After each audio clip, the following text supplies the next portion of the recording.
Well, we're celebrating the 150th anniversary of the founding of St. John's Parish in Riverhead. We'll be doing some series of programs like this on the history of the parish and the history of the church. We begin with the history of the Catholic Church in the United States. Catholicism first came to this country in the 1560s when Spanish missionaries came to Florida. And about 20 years later, they came to California. And also the Jesuit missionaries from France came to Canada, and they came to upstate New York in the 1700s. So the history of Catholicism in New York goes back a couple hundred years.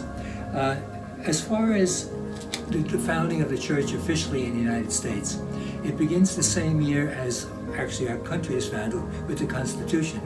In 1789, there was established the first diocese in the United States. It was the Diocese of Baltimore, with John Carroll, an Irish priest, as the Bishop of Baltimore. It covered the whole country.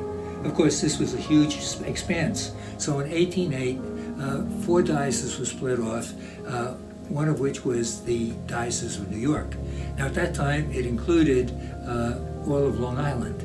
Then in 1853, the number of Catholics had grown, and the Diocese of Brooklyn was established to cover all of Long Island. And remember that we think of Long Island, we Long Islanders, or we Suffolk people, as Nassau and Suffolk. Remember, it includes Brooklyn and Queens also.